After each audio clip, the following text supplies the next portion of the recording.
In this video, we're going to be looking at the kettlebell figure eight with a push. This is a favorite exercise of mine and has also been a firm favorite of many of my clients as well, for two reasons. One, it gives you a real sense of unleashing any kind of frustrations or pent-up energy that you have. And two, it's a very satisfying exercise to perform physically once you get the sequence and the coordination right. Much like the conventional figure eight, we're moving back through the legs, transferring the kettlebell to the opposite hand.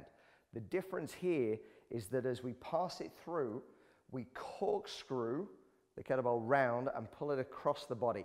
Now what we're looking for is a 45-degree or thereabouts position of the forearm relative to the floor. The head of the kettlebell or the body of the kettlebell should travel outside the shoulder. This is for two reasons. One, it gives us a much greater degree of anti-rotation, but also from a safety perspective, there's less chance of you hitting yourself in the shoulder or in the face. From here, we use the palm to absorb. We control the rotation through the core.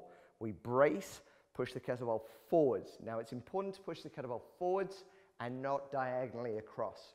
By pushing it forwards, we can take the arm out, swing the kettlebell through, redirect it, and pass it back towards the opposite hand, at which point we corkscrew around again. We turn the palm up as it comes across, keeping the elbow close to the body, and pull it across the body to the outside of the opposite shoulder again. Once you get this movement, you can really start to accelerate into it, and it becomes very, very demanding.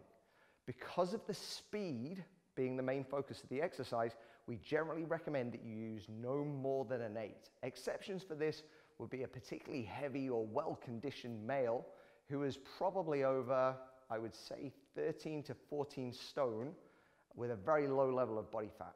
Anyone lighter than that, and you're going to find that the 12 kilos, particularly once you get quick, is going to provide too much torque and too much force to really accelerate and decelerate it safely. So from here, we start exactly the way that we do for a figure eight. It passes back and through. We whip it up to the outside of the opposite shoulder. And again, the forearm's at 45 degrees with the base of the kettlebell pointing up and at 45 degrees as well. Push it forwards, it transfers through and pass across. Once you're comfortable with that sequence, you can really start to accelerate it, and you can hear how much I have to brace to resist the force that I'm creating, and slow the kettlebell down and then speed it up as it changes direction. Again, a very, very satisfying exercise just because of the physical exertion once you get the sequence right.